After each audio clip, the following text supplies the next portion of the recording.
किया जा दिल जानिया।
बच्चों आवाज आ रही है मेरी?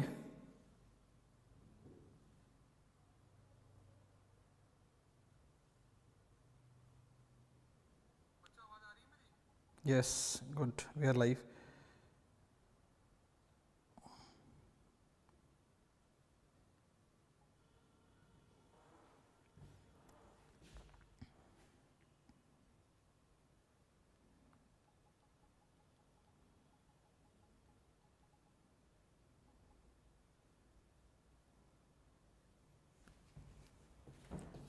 वानीश्री, यस बेटा, गुड इवनिंग। पेपर कैसा हुआ वानीश्री बेटा? आज आपका पेपर कैसा हुआ?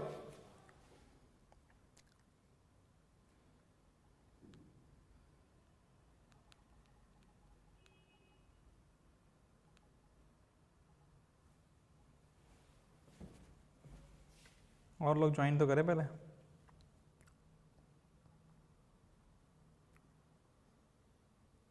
अच्छा हुआ? डिफिकल्ट आया था या इजी आया था पेपर आज का बेटा? आज का पेपर तो इजी रहा होगा जहां तक उम्मीद है मेरी। ये एनालिसिस करें आप बेटा कि आपका पेपर सैंपल पेपर से कितना आया? जो फिजिक्स जो सीबीएसई ने सैंपल पेपर निकाला उस पर कुछ आया था? उससे कुछ पार्ट आया था आपका कि नहीं आया था?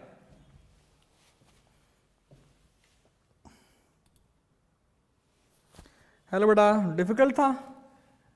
गुड इवनिंग बेटा, गुड इवनिंग। तन्मय, डिफिकल्ट क्यों था बच्चे? सैंपल पेपर्स के हिसाब से नहीं आया था, इसका मतलब डिफिकल्ट था या लेंदी था? मतलब दोनों बड़ा डिफरेंस होता है बेटा। कई बार ना लेंदी पेपर होने की वजह से हिंदी में दिक्कत आती है।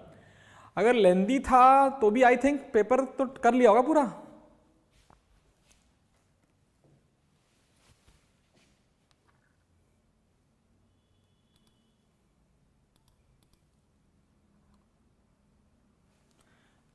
उससे तो डिफिकल्ट था, ओके। मतलब सैंपल पेपर से डिफिकल्ट था, शॉर्ट था, ओके, गुड गुड गुड।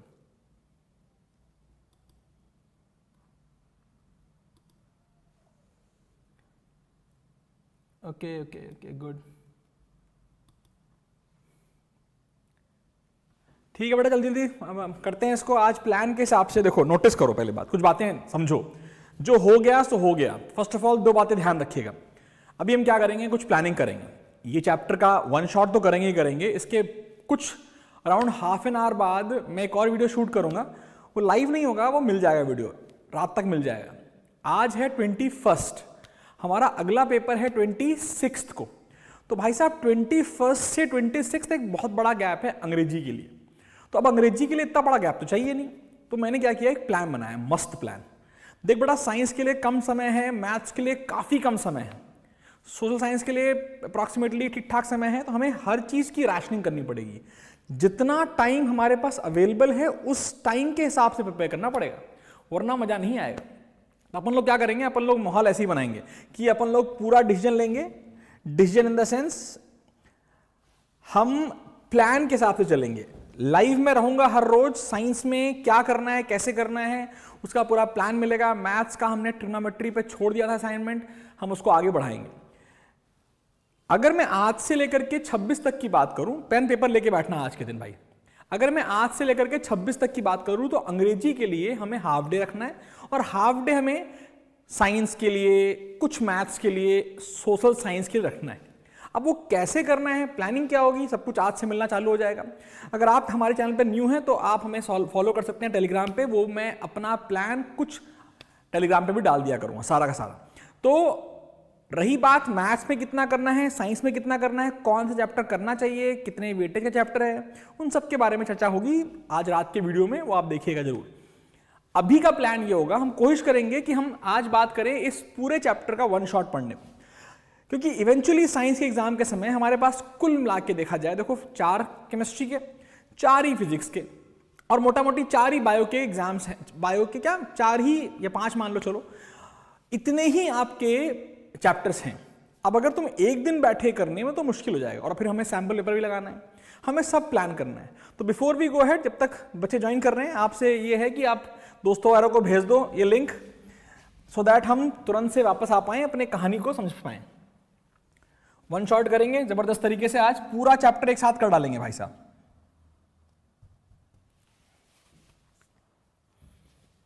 ये तो भाई साहब बंद हो गया, कोई बात नहीं है, एक सेकेंड फिर से आ जाऊंगा मैं। हाँ भाई आ गए हैं लोग, माहौल बनना चाहिए। गुड इवनिंग बेटा अदिति, पेपर खराब तो नहीं हुआ? पहला पेपर है यार बोर्ड्स का, खराब नहीं होना चाहिए, लेकिन लेंदी था कहीं कुछ, अब तन में बोला लेंदी था। हिंदी की प्रैक्टिस तो नहीं की नहीं, इसका मतलब ऐसा पॉसिबल है, लेकिन जो होना था हो गया। कोई पेपर डिस्कस नहीं करेगा, चाहे वो साइंस का पेपर हो जाए चाहे मैथ्स का पेपर हो जाए, कोई डिस्कशन नहीं करना है। सारा डिस्कशन हम करेंगे 11 तारीख के बाद भाई, जब मैथ्स का पेपर खत्म हो जाएगा तब हम हिंदी का पेपर डिस्कस करेंगे, या हम तब अंग्रेजी का पेपर देखेंगे। बीच में अब तुम कुछ बदल थोड़ा सकते हो कि भाई मेरा एग्जाम में वो क्वेश्चन गलत हो गया। अब हम जब चीज़ों को बदल नहीं सकते तो हमें उसी तरीके से उन्हें एनालाइज करना चाहिए और उसी तरीके से उन्हें देखना चाहिए। तो अपन लोग क्या करते हैं, आइए हम अपने इस पर्टिकुलर सेशन को शुरू करते हैं। और मैं आपसे फिर से रिक्वेस्ट करूंगा, लेंदी नहीं था, कुछ लोग के लिए लेंदी था बेटा, वो डिपेंड करता है आपकी तैयारी के हिसाब से लेंदी अनलेंदी होता है। एंग्जाइटी वगैरह तो नहीं हुई किसी को भाई साहब, उल्टियां तो किसी को नहीं आई, हमारे बच्चों को नहीं आई होंगी आई होप। अगर आई भी है तो ठीक है यार, हिंदी के एग्जाम में तो कहीं आने वाली उल्टियां, आएंगी तो मैथ्स में, साइंस में, तो वो भी उसके लिए मस्त प्रिपेयर हो जाते हैं, काम बढ़ाते हैं। और अभी हम आज जब हम बोल रहे हैं लाइट, मैंने पहला लाइट क्यों चूज किया भाई, क्या लगता है, क्यों लगता है भाई आज आपने लाइट ही क्यों चूज किया? देख हाफ दिन है, हाफ डे है अपने पास। अधिकतर जनता मेरे बच्चों, तुम लोगों ने सुबह से फुल ऐश काटी होगी कि पता नहीं क्या जिंदगी में जंग लड़के आए हो, ठीक है, लेकिन बेटा 4.5 दिन में ये चैप्टर इंपॉर्टेंट इसलिए कि आधे दिन में खत्म करा दूंगा भाई साहब। इसके न्यूमेरिकल्स भी लास्ट में डाल दिए, पूरी थ्योरी डाल दी है, ये प्रेजेंटेशन भी मैं आपको टेलीग्राम पे डाल दूंगा। अब करना क्या है, करना यह है कि जब मैं क्वेश्चन कराऊं, थ्योरी पढ़ाऊं, क्वेश्चन कराऊं, तो भाई लिखना जरूर है क्वेश्चन के लिए मैं समय रोकूंगा, मतलब मैं कुछ समय रुक जाऊंगा, आपको समय दूंगा करने का, फिर आप उसे करोगे। बहुत सारा इसमें ऐसा कंटेंट है जो कि डिटेल्ड पार्ट है चैप्टर का, हम उतने डिटेल में बोर्ड्स के लिए जानने की जरूरत नहीं होती, लेकिन फील के लिए, चैप्टर के फील के लिए, और भी आप हम फील कर सकते हैं। मैं अराउंड 1 घंटे में पूरा चैप्टर फील करा दूंगा। शुरू करते हैं। आई होप लोगों ने ज्वाइन कर लिया है, लोगों ने इन्फॉर्म भी कर दिया है। शुरू करते हैं कहानी। तो देखिए, अगर हम बात करें इस चैप्टर की, तो इस चैप्टर की अगर बात की जाए तो इस चैप्टर का वेटेज काफी अच्छा है। मेटल्स एंड नॉन मेटल्स के बाद जिस चैप्टर का सबसे ज्यादा है वो है लाइट। बात किया जाए लाइट के 2 पार्ट्स हैं बेटा, एक तो हो गया रिफ्लेक्शन और रहेगा रिफ्रैक्शन। हम पहले रिफ्लेक्शन की बात करेंगे। हलवा पार्ट होने के बावजूद न्यूमेरिकल के चांसेस सबसे ज्यादा रिफ्लेक्शन से ही हैं। तो आइए देखते हैं तो क्या होता है बेटा। अगर हम बात करें लाइट के बारे में, तो लाइट क्या है, देखो एक होता है इलेक्ट्रोमैग्नेटिक स्पेक्ट्रम, जिसकी शुरुआत गामा रेस से शुरू होती है, फिर एक्सरे आती है, फिर भाई साहब तुम्हारी अल्ट्रा वायलेट, फिर तुम्हारी वायलेट, फिर रेड, फिर इंफ्रारेड, फिर भाई से बहुत सारे लोग आते हैं। लेकिन तुम अल्ट्रावायलेट रेस को देख नहीं सकते, तुम इंफ्रारेड को भी देख नहीं सकते। कभी आपने देखा है तवा गरम करो तो तवा गरम होने के बाद भी लाइट देता है, लेकिन वो लाइट तुम्हें दिखाई नहीं देती। क्या तवा जब तक रेड हॉट ना हो जाए तब तक आपको वो कलर दिखाई नहीं देता। बात ये समझो। तो बेटा हमें ये समझना है कि लाइट क्या है? वो पोर्शन ऑफ इलेक्ट्रोमैग्नेटिक वेव जो हम देख सकते हैं, जिसको हम देख सकते हैं। सिंपल भाषा में ये वो रीजन है जहां विबग्योर आता है, वायलेट से शुरू होता है, रेड तक जाता है। मेरे बच्चों को ये पता होना चाहिए, जो लिखा है बोर्ड पे अच्छी बात है, कि विबग्योर जो है वो हमारा विबग्योर है वो हमारा विजिबल रीजन है और लाइट उसकी ही पढ़ाई है, पूरी पढ़ाई लाइट उसी की है। तो ध्यान देने की बात है, कुछ बातें ध्यान देने की है। वायलेट का तुम्हें वेवलेंथ पता होना चाहिए, क्योंकि human I and colourful world में काम आएगा। वेवलेंथ मैंने आपसे कहा है याद रखो, मोटा मोटी 4000 एंगस्ट्रॉम होता है। और रेड का हमें याद होगा, किसी को याद है रेड का कितना होता है? अगर आपको याद है तो कमेंट जरूर कीजिएगा कि हाँ सर आपने बताया था कि इसका होता है 7600 एंगस्ट्रॉम। और मेरे बच्चे एक एंगस्ट्रॉम की वैल्यू होती है 10⁻⁻10 मीटर। ये फील के लिए है, ये वैल्यूज आपको याद रखेंगे तो मजा आएगा। तो ये कहानी जो हम पढ़ेंगे इस चैप्टर में हम थोड़ा बहुत ह्यूमन आई भी टच कर लेंगे, क्योंकि जब तक तुम्हें फिजिक्स नहीं समझ में आएगी इस चैप्टर की, ह्यूमन आई में हवा नहीं लगेगी। वैसे तो ह्यूमन आई का बहुत कम वेटेज है, लेकिन यहीं पर खत्म करते निपटाते हुए चलेंगे। याद रखना बेटा, सबसे इंपॉर्टेंट पॉइंट नंबर 3 जो है, जो स्पीड ऑफ लाइट जो वैक्यूम में है वो है 3 × 10⁸ मीटर पर सेकेंड। और यही नहीं, जो स्लाइड्स में दे रहा हूं इसके अलावा मैंने लिखना चालू कर दिया आपके लिए handwritten notes. Handwritten notes का मतलब है भाई साहब कुल मिला के 10 पन्नों में, बड़ा लंबा चैप्टर है, 10 पन्नों में मैं पूरा चैप्टर कवर कर दूंगा। अभी 5 पन्नों में रिफ्लेक्शन खत्म कर दिया है, जो कि आज आपको मिलेगा। उसको उठाना है, उसको प्रिंट करना है, उसे याद करना है, उसके जो डब्बे बना रखे हैं डब्बों को ध्यान देना है। ठीक है भाई साहब? अगर कोई कमेंट कर रहे हैं मैं वो भी ध्यान देता रहूंगा। सर रेड की वेवलेंथ 6000, वेरी गुड, 7600 एंगस्ट्रॉम है। एकदम सही बोला बेटा आपने, वेरी गुड। अब आगे बढ़ते हैं, स्पीड ऑफ लाइट की बात करते हैं। तो ये लाइट हमें जब लिखनी है ना कि 3 × 10⁸ मीटर पर सेकेंड, तो हमें ये याद रखना है it is same for all colours, same for all colours. अब बेटा ये केवल और केवल वैक्यूम में सबके लिए सेम होती है, बाकी हर मीडियम में speed of light is different for different colour. Speed of light is different for different colour. हम इसे याद रखेंगे, तो हम आगे इसको समझा पाएंगे। फिर आगे बढ़ते हैं बेटा, speed of light in vacuum greatest होती है, इससे ज्यादा वैल्यू किसी चीज की नहीं है। इसको ब्रीच करना भी पॉसिबल नहीं है, बिकॉज ऑफ आइंस्टाइन्स थ्योरी इसको ब्रीच करना पॉसिबल नहीं हो पाएगा, बट स्टिल वो तो बकवास है। बात करते हैं पार्टिकल। यहां पर एक और चीज ध्यान देनी है जो हमें बहुत डिटेल नहीं समझनी है। लाइट की 2 थ्योरीज प्रचलित हैं, एक्सेप्टेड है। एक होता है पार्टिकल थ्योरी, एक होता है वेव थ्योरी। क्लास 10th में पार्टिकल थ्योरी को सिंपल भाषा में कहूं तो light travels in straight line.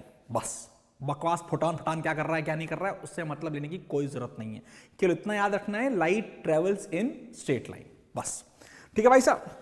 आइए तो अब आगे बढ़ते हैं बेटा। प्रॉपर्टीज ऑफ लाइट के बारे में जब हम बात करते हैं, तो जब भी लाइट किसी बॉडी पर गिरती है बेटा, तो कुछ अमाउंट एब्जॉर्ब होता है, कुछ अमाउंट रिफ्लेक्ट होता है और कुछ अमाउंट रिफ्रैक्ट हो सकता है। हमें एब्जॉर्प्शन पढ़ना नहीं, हमें एब्जॉर्प्शन नहीं पढ़ना है, हमारे कोर्स में ही नहीं है। हमें रिफ्लेक्शन और रिफ्रैक्शन पढ़ना है। एक और होता है बेटा ट्रांसमिशन, हमें वो भी नहीं पढ़ना। रिफ्लेक्शन, रिफ्रैक्शन, एब्जॉर्प्शन, ट्रांसमिशन, 4 चीजें पॉसिबल हैं, लेकिन पढ़ना कौन सा है? Reflection, refraction. सिंपल है, हलवा है, प्रश्न बहुत इजी बनते हैं इसमें, ध्यान देने वाली बात है बेटा। रिफ्लेक्शन वो फिनोमेना है जब लाइट जिस मीडियम में आई मेरे बच्चे, उसी मीडियम में अगर बेंड हो गई, उसी मीडियम में वापस से बाउंस बैक हो गई, उसे रिफ्लेक्शन कहते हैं। अगर लाइट आई और एक मीडियम से दूसरे मीडियम में ट्रैवल कर गई, उसे कहते हैं रिफ्रैक्शन। कभी आपने अंधेरे में, मान लो शीशे, आपके घरों में कोई विंडो लगाओ शीशे का, आप अंधेरे में उस कमरे में बैठ जाइए और बाहर आप देखिए, तो आप बाहर को मस्त देख पाते हो। आप बाहर का इसलिए देख पा रहे हो बिकॉज बाहर की लाइट आप तक पहुंच पा रही है, इसे कहते हैं रिफ्रैक्शन।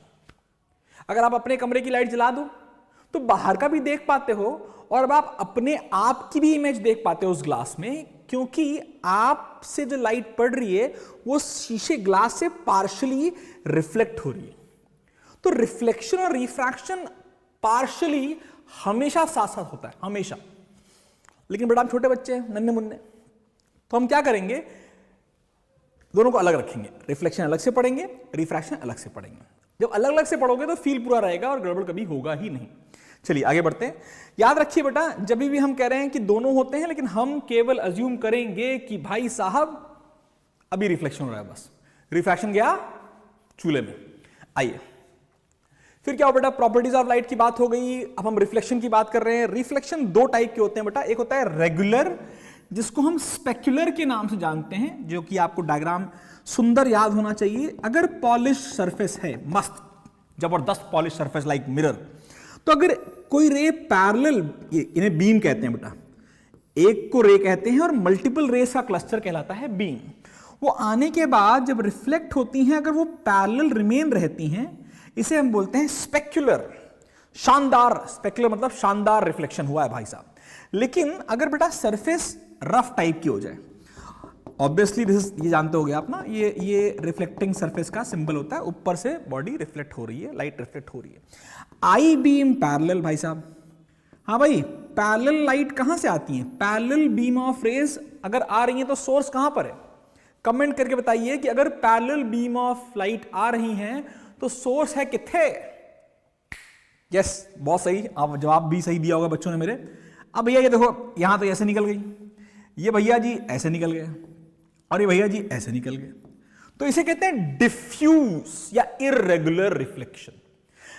सिंपल समझ बेटा, स्पेक्युलर मतलब आपकी इमेज क्रिस्टल क्लियर, जोरदार, सुंदर बनेगी, अच्छी बनेगी, और इररेगुलर का मतलब है जो इमेज बनेगी वो अच्छी नहीं बनेगी।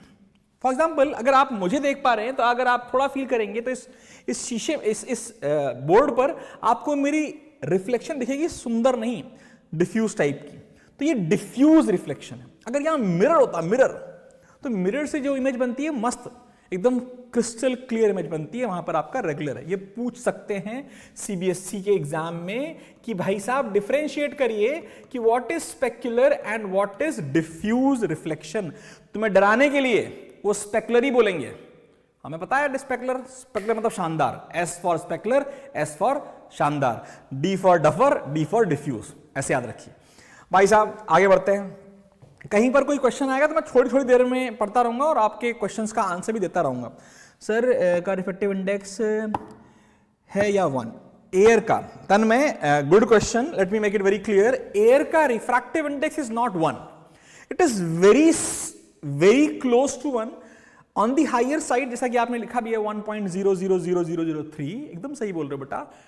लेकिन हम और तुम हैं, मतलब मैं तो नहीं, तुम छोटे बच्चे हो, और हमारे लिए एयर और वैक्यूम रिमेन्स रिफ्रैक्टिव इंडेक्स 1। अभी हम रिफ्रैक्शन पे आएंगे तो इस बात को और एक बार उठाएंगे जरूर, ठीक है। और कोई क्वेरी है यहां पर मेरे बच्चों की? आ रहा रह गया, इंफिनिटी से रह गया, एकदम बढ़िया, इंफिनिटी से आएगा exam point of view. Exam point of view, yes, for small kids like you till 12th we assume that air is having the same properties as vacuum, but exam point of view refractive index of air is 1, ठीक है। Air and vacuum is 1। Let's go ahead. तो बेटा light, जब बात करते हैं light को travel करने की, तो लाइट जिस मीडियम में ट्रैवल करता है वो उसको भी हम 3 कैटेगरीज में बांट सकते हैं।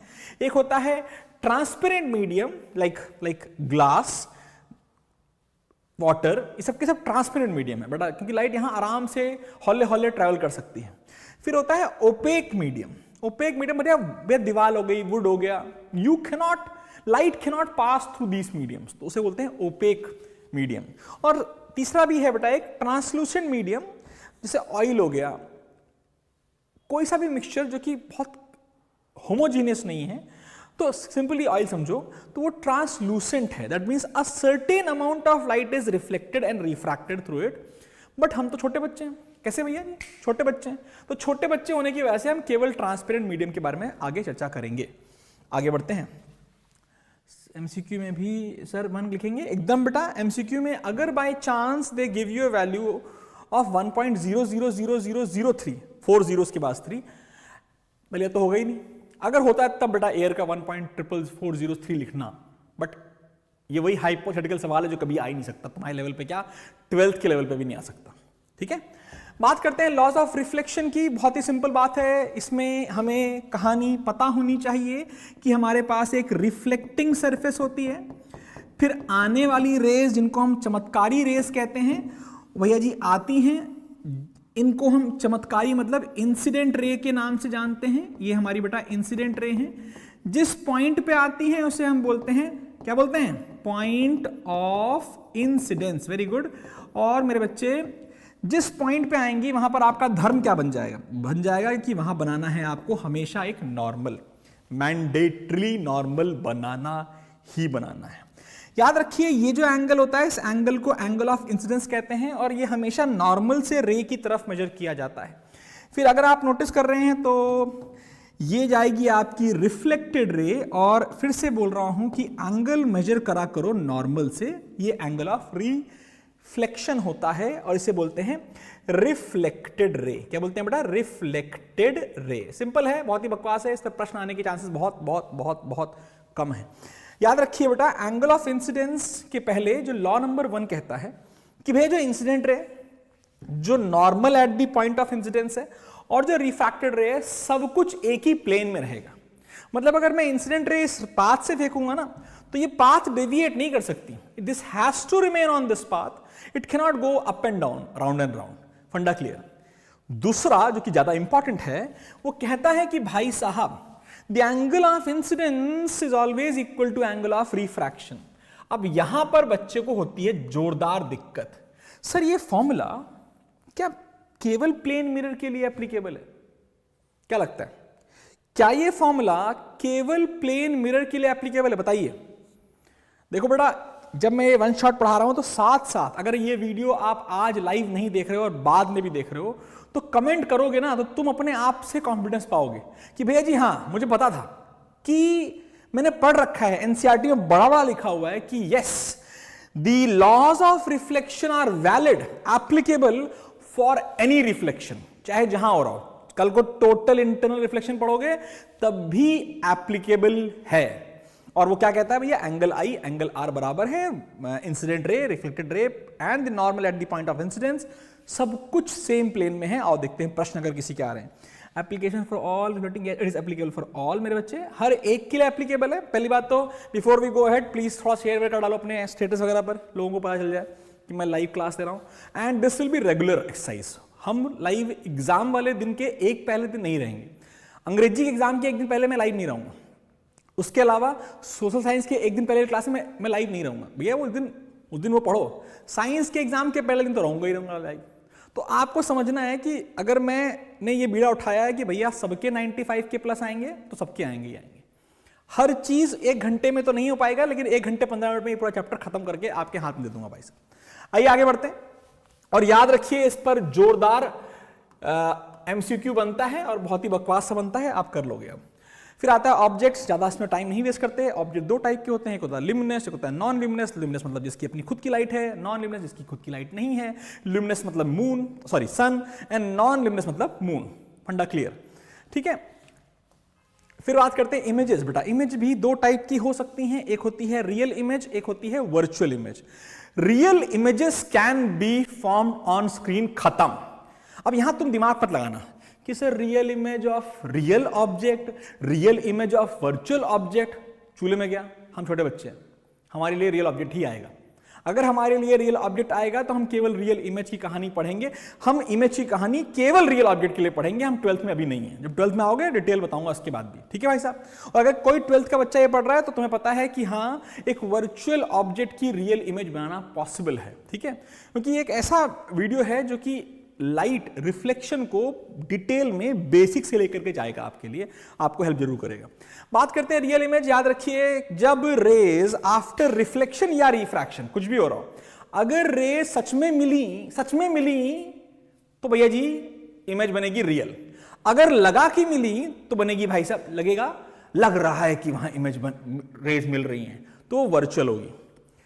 वर्चुअल इमेजेस हमेशा मिरर के अंदर बनती हैं, मिरर की बात करी जा रही है। और वो किसी भी केस में कभी भी आप स्क्रीन पे नहीं ला पाओगे। और जब यह स्क्रीन पे नहीं ला पाओगे तो मस्त रहो, जब स्क्रीन पे नहीं ला पाओगे तो मस्त रहो ना भाई साहब, टेंशन लेने की जरूरत ही नहीं है। तो रियल वर्चुअल समझ में आ गया।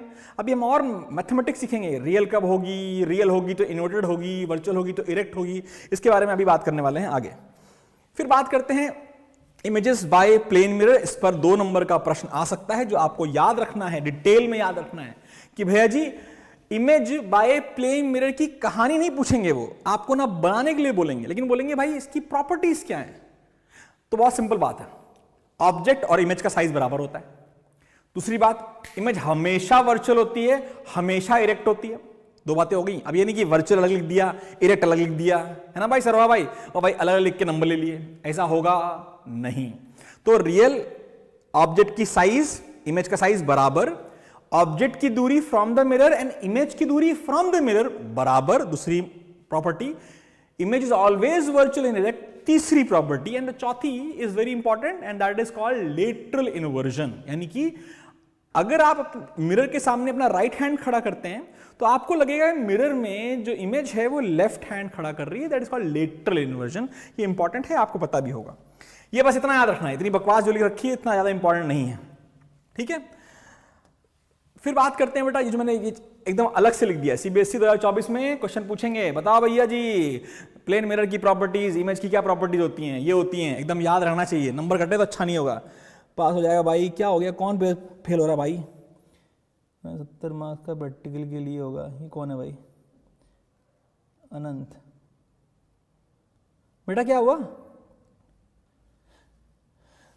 कोई टेंशन ना लो यार, मैं एक सिंपल बात कहता हूं, मैं पहले भी कह चुका हूं, कोई सा भी एग्जाम हो लिख के जरूर आना, हर क्वेश्चन का आंसर होना चाहिए। कोरा कागज में मैं अगर कॉपी चेक कर रहा हूँ तो मुझे तो भैया नंबर देने, मैं नंबर देने बैठा हूं, अब तुम कोरा छोड़ के आ गए, जय श्री राम हो गया, कुछ नहीं कर पाया मास्टर। तो एक बहुत ही इंपॉर्टेंट टेक अवे, लिखो जरूर, कुछ भी लिखो भाई, फॉर्मूला आता है फॉर्मूला लिखो, जो मर्जी वो लिखो। और बेटा 10th में ना मत करो ऐसी बात यार कि फेल हो जाएंगे। अब 10th में सीबीएसई में फेल होने के लिए भाई साहब तुम्हें भयंकर मेहनत करनी पड़ेगी, भयंकर मेहनत करोगे तब फेल होगे, तो obviously that is not a point, कोई इतनी मेहनत करता ही नहीं कभी भी। आगे बात करते हैं, हमने लेटरल इन्वर्जन क्या होता है आपके बारे में आपको बता दिया है। एंगल ऑफ डेविएशन एक एक्स्ट्रा टॉपिक है बट पता होना चाहिए। मान लो ये मेरा प्यारा प्यारा सा मिरर है, मैं प्लेन मिरर की बात कर रहा हूं अभी, ये मेरी प्यारी प्यारी सी नॉर्मल है और ये आने वाली रे जिसका नाम आप जानते हैं IR मतलब इंसिडेंट रे।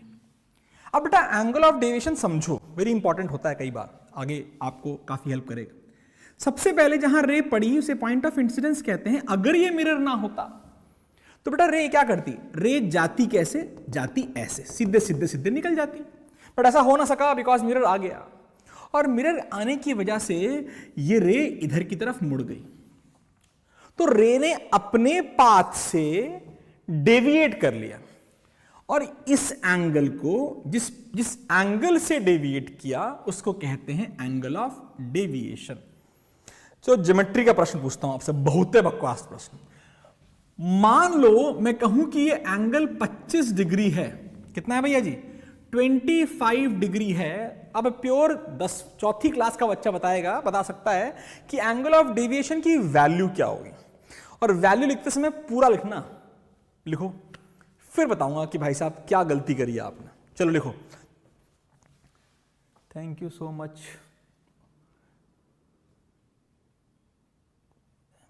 एकदम पूरा याद रखना है भाई साहब, एकदम सब याद रखना है भाई साहब। और इसका एंगल बताओ मुझे कि एंगल कितना आएगा।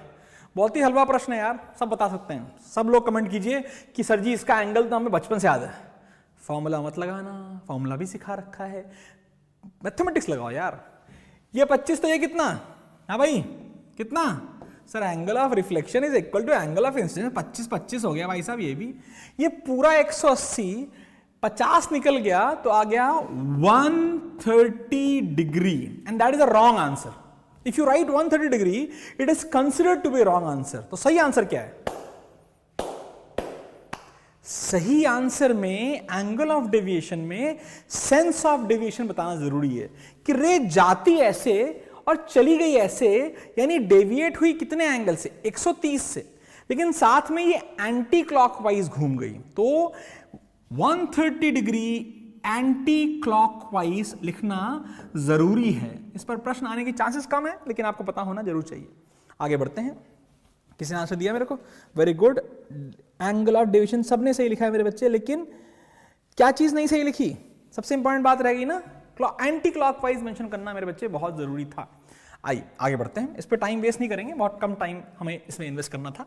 फिर आते हैं स्फेरिकल मिरर में, जो कि इंपॉर्टेंट है, इस पर न्यूमेरिकल जोरदार आएंगे, जबरदस्त आएंगे। हम देखते हैं कैसे न्यूमेरिकल से। ध्यान देना बेटा, स्फेरिकल मिरर का मतलब है एक ऐसा mirror which is a part of a sphere. It could be of two types, it could be a concave mirror और अ कॉन्वेक्स मिरर। अगर वो अंदर दबा हुआ है तो कॉनकेव है, केव, और अगर वो बाहर बल्जिंग आउट है तो कॉनवेक्स। कॉनवेक्स बाहर निकला हुआ है ना बेटा, ये अंदर वाली सरफेस ही है। अच्छा, इसमें थोड़ा डायग्राम साफ नहीं आ रहा है। ये रिफ्लेक्टिंग सरफेस है, बाहर की तरफ रिफ्लेक्टिंग सरफेस बाहर है तो कॉनवेक्स है। याद रखना, कॉन्वेक्स सरफेसेस मिरर वाली is not converging, it is diverging, whereas concave surfaces बेटा आर व्हाट, कन्वर्जिंग। तो कॉनकेव अंदर की तरफ दबा हुआ है, ये रिफ्लेक्टिंग सरफेस है, ये हमका पूरा फंडा क्लियर होना चाहिए, वेरी इंपॉर्टेंट है। कॉन्वेक्स कॉनकेव, हम इसके बारे में और चर्चा करते हैं थोड़ा फटाफट, थोड़ी और बातें करते हैं बेटा। कॉन्वेक्स कॉनकेव में ये सारे अंग्रेजी आपको पता होनी चाहिए, और दिखाते हैं अंग्रेजी क्या है। अगर आप कभी भी रे डायग्राम देखते हैं, मैंने आगे बना रखा डायग्राम, चलो बनाता हूं अभी। अगर ध्यान दे बेटा, तो स्फेरिकल सरफेस के कुछ पॉइंट्स बड़े इंपॉर्टेंट हैं। फॉर एग्जाम्पल, कभी भी आपसे पूछा जाए तो आप क्या करेंगे, आप डायग्राम बनाएंगे जरूर। आइए थोड़ा सा ऊपर बना लेते हैं। ये आपकी हमेशा होगी प्रिंसिपल एक्सिस, ये आपका हमेशा होगा आपका प्यारा प्यारा मिरर। और ये मिरर भैया जी ऐसा गोल सा नहीं, ऐसा सर्कल बना दिया, no, it is always a very less curvature mirror बनाना है आपको, बिकॉज हम जो बात कर रहे हैं वो छोटे मिरर की बात कर रहे हैं, इतना याद रखो। अब कुछ और बातें याद रखो। प्रिंसिपल एक्सिस और मिरर जहां मिलते हैं उसे पोल कहते हैं, पोल से थोड़ी दूर होता है फोकस, फोकस से थोड़ी दूर होता है आपका सेंटर ऑफ कर्वेचर, इसको बोलते हैं प्रिंसिपल एक्सिस। क्या बोलते हैं इसको, प्रिंसिपल एक्सिस, प्रिंसिपल एक्सिस, याद रखिए। सी बोलते हैं सेंटर ऑफ कर्वेचर, यहां से यहां तक को बोलते हैं रेडियस ऑफ कर्वेचर। एफ तो फोकस हो ही गया, पी तो पोल हो ही गया, और बाकी बचा आपका ये अपर्चर। क्या बोलते हैं बेटा, अपर्चर। इस पर प्रश्न आ सकता है, आएगा नहीं बोल रहा हूं, लेकिन आने के चांसेस बहुत ही ज्यादा हाई हैं, आने के चांसेस बहुत ही ज्यादा तगड़े हैं, प्लीज याद रखिए। ठीक है भाई, आगे बढ़े। एक मिनट, क्या हुआ, कहाँ गया टाइम।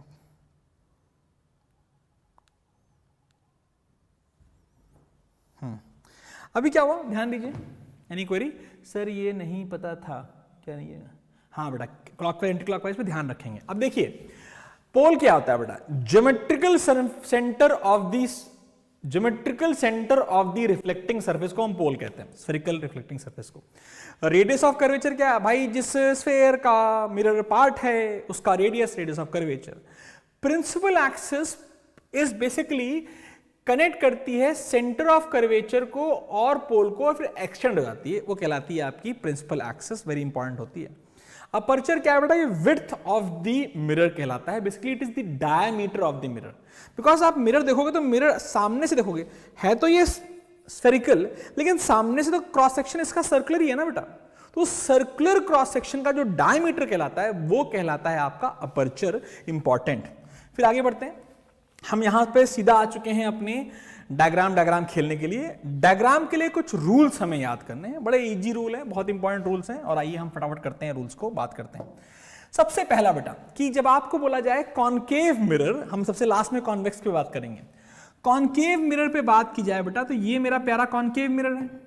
पहली बात तो भैया कॉनकेव मिरर बना लिया, फिर भैया जी पोल बना लिया, फिर फोकस बना लिया, फिर सेंटर ऑफ कर्वेचर बना लिया।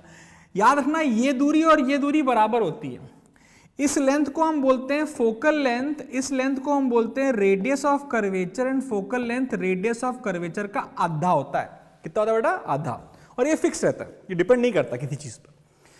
कुछ बातें याद रखो इसके बाद, क्या चीज बातें याद रखो। रूल नंबर 1 आपका क्या बोलता है, a ray parallel to the principal axis. अगर कोई रे पैरेलल टू प्रिंसिपल एक्सिस आती है तो वो फोकस से जाती है। ये आपकी पहला रूल है जो आपको याद रखना है, रूल नंबर 1।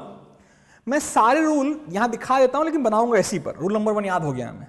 फिर बात करते हैं बेटा, रूल नंबर 2 कहता है a ray passing through the principal focus. अगर कोई रे प्रिंसिपल फोकस, ये रूल नंबर 1 वाली रे भैया जी, भैया जी रूल नंबर 2, हाँ जी रूल नंबर 2, रूल नंबर 2 कहता है अगर कोई रे प्रिंसिपल फोकस से आती है, यानी इस फोकस से आ रही है, तो रिफ्लेक्शन के बाद वो हो जाती है पैरेलल। ये रूल नंबर 2 है, इजी है, याद होगा, मैं ज्यादा टाइम इसमें लगाता नहीं हूं आपके लिए। रूल नंबर 3 कहता है a ray of light passing through centre of curvature, अगर कोई रे सेंटर ऑफ कर्वेचर से आएगी तो वो पाथ रिट्रेस करेगी। इसकी जोरदार बात करना हमें जरूरी समझते हैं, ऐसा समझिए क्यों बोल रहे हैं। जब हम बात करते हैं ना इस वाले लॉ का, ये लॉ बड़ा जोरदार है, नोटिस कीजिए। ये हमारा कौन है?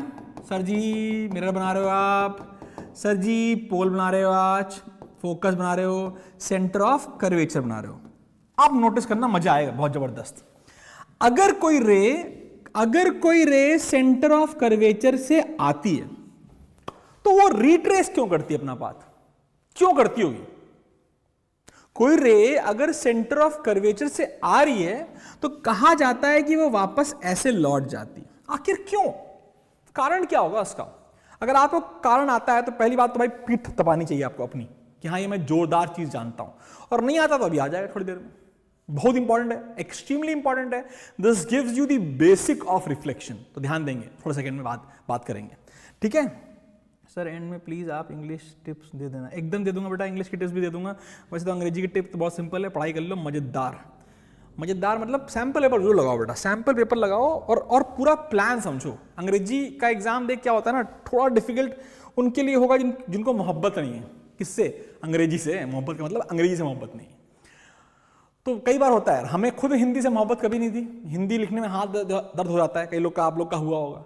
अब होता क्या बेटा, मजबूरी है, ये करना ही करना है, और अंग्रेजी तो छूटेगा ही नहीं साथ। तो थोड़ा शिद्दत से पढ़ो यार, सैम्पल पेपर लगाओ, देखो लास्ट ईयर के PYQs देखो कि क्या माहौल बनता है। हम इसके बारे में लास्ट में बात जरूर कर लेंगे।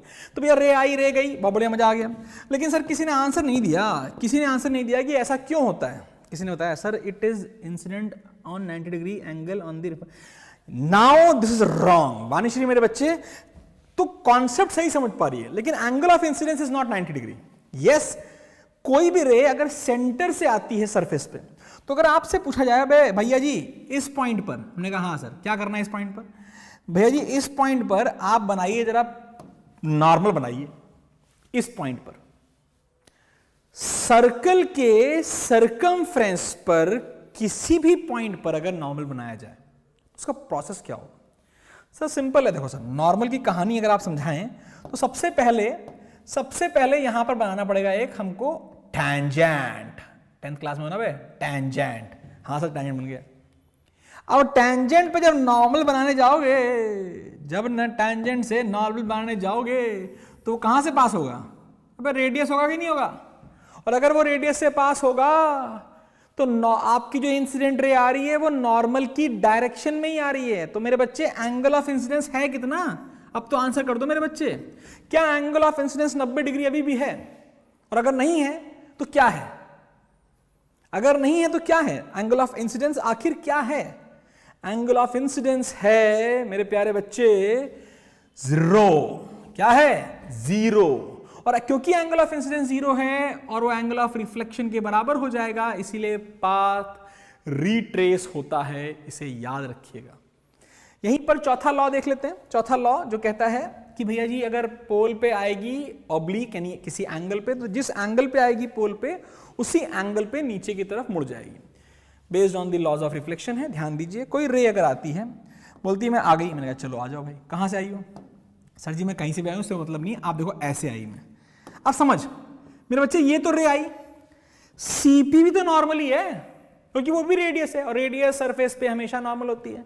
तो जिस एंगल पे आएगी मेरे बच्चे उसी एंगल पे तो जाएगी। ये तो लॉज ऑफ रिफ्लेक्शन है, इसमें तो कुछ अंतर ही नहीं है। और जब अंतर नहीं है तो टेंशन लेने की जरूरत क्या है भाई? जिस एंगल पे आएगी उस एंगल पे जाएगी। These are the very important scenarios. I am not going to discuss any ray diagram, क्योंकि वो टाइम वेस्ट हो जाएगा मेरे बच्चे। वो आप किसी भी किताब को उठाओगे, रे डायग्राम देख लोगे, आपको फंडा क्लियर हो जाएगा। इनको बनाना आपको आना चाहिए। अच्छा, यहां तक मजा आ गया भाई साहब? तो अभी यहां पर लाइक वाइक करने का टाइम आ चुका है। और अगर भाई साहब ये वीडियो तुम लोगों को शेयर करते हो तो भाई साहब मैं आपको हाथ के लिखे नोट्स पक्का पहुंचा दूंगा। एज सुन एज ये व्यू इसमें 1000 भी क्रॉस किए तो मैं फटाफट आपको हाथ के लिखे नोट्स दूंगा, वैसे तो मैं अपने बच्चों को देता ही देता हूं, लेकिन तुम सबको मिल जाएंगे अगर ये 1000 के ऊपर पहुंचे तो। केवल 1000 की बात कर रहा हूं, जनरली मेरा वीडियो आराम से 1000 पहुंच जाता है, तो ध्यान देते हैं 1000 ही पहुंचता है, लेकिन ज़्यादा अच्छा नहीं आ रहा अभी भी। We are working very hard, फंडा क्लियर हो गया है, कहानी समझ में आ गई है, हम रिफ्लेक्शन के अंत में आ चुके हैं, अंत हो चुका है बेसिकली कहा जाए तो। याद रखिए रूल नंबर 4 हम बात कर चुके हैं। ये table very important, super duper important, इसको याद रख लो बेटा। ये पता होना चाहिए इमेज कब रियल बनती है, कब इन्वर्टेड बनती है, सब कुछ पता होना एक्सट्रीमली इंपॉर्टेंट है, आपको याद होना चाहिए। मैं किस पे थ्रस्ट देता हूं? 2 केस पे।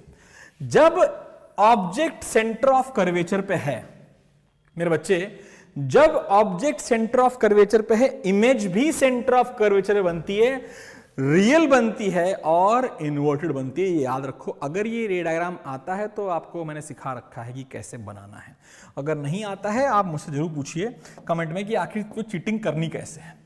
दूसरा आता है बेटा जो वर्चुअल केस है, क्योंकि कॉन्केव मिरर इकलौते केस में वर्चुअल इमेज बनाता है जो सामने ये वाली इमेज है, तो कृपया करके इस केस को भी आप याद रखेंगे। कॉन्केव मिरर एक लौता मिरर है, yes it is very important. Concave mirror एक लौता मिरर है, कॉन्केव मिरर एक लौता मिरर है जो आपको रियल इमेज दे सकता है। आपको रियल इमेज हमेशा इन्वर्टेड ही मिलने वाली है, तो आप परेशान मत होइए, और वर्चुअल इमेज भी दे सकता है, और आप उस पर टेंशन मत लीजिए, वर्चुअल हमेशा इरेक्ट होगी ही होगी। बस वन शॉट जो है इसमें ये टेक अवे है जो कि आपको याद होना चाहिए। कोई बात नहीं बेटा, ये ब्लंडर हो जाता है तो कोई बात नहीं, लेकिन एग्जाम में ऑब्जेक्टिव क्वेश्चन में blunder will be very problematic, तो ध्यान देंगे कि ऑब्जेक्टिव क्वेश्चन में ये ब्लंडर ना हो कि सेंटर ऑफ कर्वेचर से आने वाली रे का एंगल ऑफ इंसिडेंस 0 होता है, कोई करोगे नहीं, मुझे पता है। आइए, इतना कहानी हो गई, चलिए आगे बढ़ते हैं। कॉन्वेक्स की बात करते हैं। कॉन्वेक्स थोड़ा मजेदार बन जाता है। कॉन्वेक्स कहता है देखो मैं बहुत इजी हूं, एक्सट्रीमली इजी हूं मैं, क्योंकि मेरा कोई कैसा नहीं है भैया जी। देखो आप कुछ भी कर लो, मैं कॉन्वेक्स के नाम से पहचाना जाता हूं, और मैं इतना इजी हूं कुछ कहने को नहीं। देखो कैसे, मेरा फोकस यहां पर, पोल यहां पर, और सेंटर ऑफ कर्वेचर यहां पर, और पूरी इमेज की लोकेशन केवल पोल और फोकस के बीच में बनेगी, बस, और कहीं बनेगी नहीं, कहीं और बनेगी नहीं। अगर ऑब्जेक्ट इन्फिनिटी पे है तो इमेज फोकस पे बनती हुई लगेगी, वर्चुअल है ना इसलिए, ठीक है भाई। और ऑब्जेक्ट इन्फिनिटी के अलावा कहीं पर बैठा दो, चलो आओ देखो, अगर मैं ऑब्जेक्ट को यहां पर बैठा दूं तो बड़ा सिंपल रूल है, और याद रखिए बेमानी सिखाने जा रहा हूं मैं, लेकिन क्या करूं, सिखानी पड़ती है मेरे बच्चों को। ये रे आई, अब ये रे मुड़ेगी, बहुत बढ़िया मुड़ेगी, मुड़ने दो, लेकिन तुम कैसे बनाओगे, किसी को याद है? अगर आता है तो कम से कम ये लिख के तो सर हमें पता है तरीका क्या है। तरीका देख लो, जिस पॉइंट पर रे आई, फोकस को उस पॉइंट से जोड़ो डॉट डॉट डॉट डॉट से, कैसे? डॉट डॉट डॉट डॉट से, और उसके बाद मैं रिक्वेस्ट करूंगा कि उसे एक्सटेंड करो पीछे की तरफ। गलती के चांस हो जाएंगे खत्म, और स्केल का इस्तेमाल करना कभी गलत नहीं होगा। रे ऐसे आई, रे ऐसे गई, ऑब्वियसली एक रे से काम चलेगा नहीं, एक और रे चाहिए, तो एक और रे कहां से मिलेगी? एक और रे मिलेगी मेरे बच्चे, एक और रे हमेशा जो इसमें यूजफुल है आपके लिए वो है पोल पे लाओ, और पोल से ही भगा ले जाओ, और अगर आप सही बनाओगे ना तो टेंशन लेने की जरूरत ही नहीं है। अब बोलो भैया जी जहां कहीं ये दो मिले, जहां कहीं ये दो मिले वहीं इमेज है, मिल ही नहीं रही है। मिल रही है बेटा, देखो कहां मिल रही है, dot dot dot dot dot dot, it seems they meet at this location. तो ये बेटा एक वर्चुअल इमेज बनाता है, इरेक्ट बनाता है, छोटी बनाता है, इसलिए मैंने लिखा हुआ है, और एकदम याद रखना है। ये इंपॉर्टेंट काफी है सीबीएसई के लिए, मैं आपको बोल रहा हूं, आप देखिएगा एग्जाम के दिन जब ये दे रहे होगे तो मेरा नाम याद आएगा, राहुल भैया ने बोला था ये आएगा, और आया, जरूर आएगा, ठीक है। तो अभी तक थके नहीं होंगे मेरे बच्चे, पहला चरण खत्म होता है, थ्योरी पार्ट ऑफ रिफ्लेक्शन पूरा खत्म हो जाता है, और अब आओ निकालते हैं न्यूमेरिकल का खेल। मेन पार्ट अब यहां से शुरू होता है बेटा, ध्यान दीजिए। मिरर फॉर्मूला याद करना कोई बड़ी चीज नहीं है, हर बच्चे को याद होता है यार। Mirror formula 1/f = 1/v + 1/u, सबको याद होता है, फिर भी न्यूमेरिकल नहीं लग पाता। कारण समझाऊंगा मैं भी क्यों, क्योंकि बच्चा कुछ बातों को ध्यान से नहीं समझता कि भाई लीनियर मैग्निफिकेशन पढ़ लो पहले। हमारे कोर्स में लीनियर मैग्निफिकेशन है केवल, जहां पर m से डिनोट करते हैं, और ये रेशियो है बेटा height of image upon height of object का। किसका रेशियो है? Height of image upon height of object का। फंडा क्लियर है, याद रखिए। यहां पर ये जो नीचे जो लिखा है ना उसके बारे में बाद में बात करेंगे, पहले इसके बारे में बात करते हैं। Height of image upon height of object की वैल्यू है -v/u। ये प्रूफ आपके कोर्स में ना ये वाला है ना ये वाला, एक और फॉर्मूला भी होना चाहिए। यहां पर f की वैल्यू बेटा r/2 है। ये 3 फॉर्मूले हैं और तीनों फॉर्मूले जोरदार हैं, बकवास हैं, इजी हैं और याद रखने जरूरी हैं। याद रखिए प्लीज, रिक्वेस्टेड है। फॉर्मूले याद रहेंगे, न्यूमेरिकल हो जाएगा अगर तुम कुछ बातों का जिंदगी में मतलब एटलीस्ट अगले हफ्ते तक ध्यान रखते हो तो। चले भाई पढ़ें आगे। सर मुझे हमेशा ये ब्लंडर रहता है फोन करंट। अच्छा भाई साहब आइए आइए, और वेट कर रहे हैं हम, फटाफट आ जाओ। एक मिनट, ये बाकी लोग दिख नहीं रहे हैं, है नहीं, क्या चक्कर है? ओके ठीक है भाई, तन्मय ओके ठीक है। तो भैया जी फॉर्मूला पता चल गया, मिरर फॉर्मूला है, मिरर फॉर्मूले में मैग्निफिकेशन है, कहानी बड़ी इजी है। इस इजी कहानी को और सुंदर और मजेदार बनाते हैं आगे। कैसे? हमने कहा सर ये मैग्निफिकेशन की जो बात की जाती है तो हमें तो याद करा दिया जाता है कई बार कि अगर मैग्निफिकेशन पॉजिटिव है तो बेटा वर्चुअल इमेज होगी और इरेक्ट होगी हमेशा। अब समझो ऐसा होता क्यों है। मैग्निफिकेशन का सुंदर फॉर्मूला है height of image upon height of object. By default height of object हमेशा पॉजिटिव होता है क्योंकि वो प्रिंसिपल एक्सिस के ऊपर रखा गया होता है। अभी हम बात करेंगे साइन कन्वेंशन के बारे में, लेकिन थोड़ा और फील करते हैं। अब हम बात करते हैं हाइट ऑफ इमेज की। अगर इमेज इरेक्ट हुई यानी ऊपर ही हुई तो पॉजिटिव ली जाएगी, तो ऊपर भी पॉजिटिव नीचे भी पॉजिटिव। तो अगर वर्चुअल इमेज हुई, क्या हुई बेटा? वर्चुअल इमेज हुई तो क्योंकि वो इरेक्ट होगी तो इधर भी पॉजिटिव और इधर भी पॉजिटिव, तो मैग्निफिकेशन पॉजिटिव। और अगर रियल इमेज हुई, क्योंकि रियल इमेज हमेशा इन्वर्टेड होती है, ये तो पॉजिटिव है लेकिन ये नेगेटिव है, यानी ये पूरा नेगेटिव हो गया। ये चीज याद रखोगे तो मजा बहुत आएगा भाई साहब। इस मजे के लिए ही हमें पढ़ना है भाई साहब कि मैग्निफिकेशन पॉजिटिव कब है और नेगेटिव कब है। इसको फंडा क्लियर होना चाहिए, तभी आप प्रश्न लगा पाओगे। प्रश्न इसके बावजूद एक और पॉइंट पढ़ने के बाद ही लगता है, और वो पॉइंट है आपका मिरर फॉर्मूला का साइन कन्वेंशन। साइन कन्वेंशन बड़ा सिंपल है, मैं आज बहुत कॉम्प्लेक्स नहीं करता हूं। पहले तो मिरर बना लो, फिर भैया जी बोल दो कि तुम्हारा नाम आज से पोल है, तुम्हारा नाम आज से फोकल लेंथ है, तुम्हारा नाम आज से सेंटर ऑफ कर्वेचर है। अब अगर आगे बात की जाए बड़ी सिंपल तरीके से तो याद रखिए, ऑब्जेक्ट हमेशा लेफ्ट में रखा जाएगा, बस इतना याद रख लो। अगर ऑब्जेक्ट यहां रखा जाएगा तो इंसिडेंट रे यहां से यहां ट्रेवल करेंगी। अब पोल पर बैठ जाओ चीटा बन के, हमारे प्यारे ऑब्जर्वर बन के, और पूछो अपने आप से कि वे किसको मेजर करना है। सर हमें केवल 5 चीजों को मेजर करना है। अरे केवल बोल रहे सर आप, U V F H I H O, इनमें से आपको जो मेजरमेंट करने हैं वो मेजरली 4 चीजों के करने पड़ सकते हैं या 3 चीजों के करने पड़ सकते हैं। Where U is called the position of object, V is called the position of the image, F is called the focal length and height of image, height of object. अब समझो ध्यान से, मेजरमेंट, सारे मेजरमेंट हमेशा पोल से होते हैं, और अगर पोल से होते हैं तो पोल से होने के लिए हमने एक कुंडा बनाया। कुंडा याद है?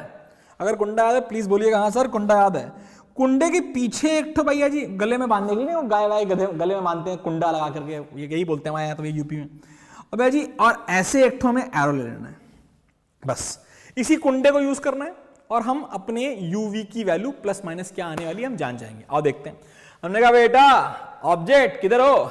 सर ये हैं हम। हमने कहा तुम्हें मेजर करते हैं। तो भैया कुंडा लेने का, पोल में फंसाने का और मेजर कर लेने का। अच्छा सर जी ये है यू। हाँ सर यू मिल गया।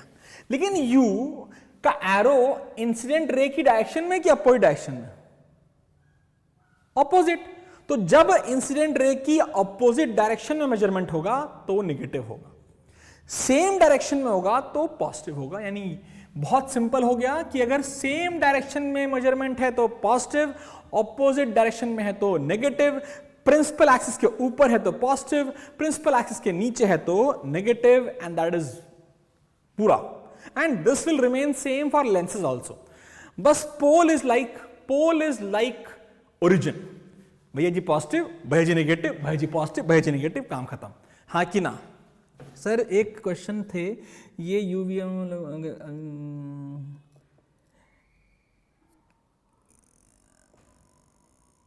ध्यान दो बेटा, बहुत सिंपल बात कहूंगा मैं, क्या चीज, कभी भी एग्जामिनर क्या सोचेगा उसके हिसाब से नहीं छोड़ना है, वरना गड़बड़ हो जाएगा भाई साहब। UVFHIHO क्या है, इसको शॉर्ट फॉर्म में लिख दो यार, मुश्किल से आधा मिनट लगेगा लिखने में, लिखना जरूर बचा वरना नंबर कट सकते हैं। एग्जामिनर क्या अज्यूम करेगा क्या नहीं करेगा उसके बारे में हमें नहीं पता ना, तो हम क्यों अपने नंबर उसके हाथ में दे देंगे, नहीं करेंगे, हम लिखेंगे, हमेशा लिखेंगे। तो ये कहानी समझ में आ गई है कि भैया जब ऑब्जेक्ट की डायरेक्शन में मेजर करेंगे तो, जब इंसिडेंट रे की डायरेक्शन में मेजर करेंगे तो पॉजिटिव, इस डायरेक्शन में तो नेगेटिव, ऊपर तो पॉजिटिव नीचे तो negative, and this will remain same through out my studies, चाहे वो क्लास 10th हो, चाहे 11th हो, चाहे 12th। फंडा क्लियर है, थोड़ा आगे बढ़ जाते हैं, ठीक है।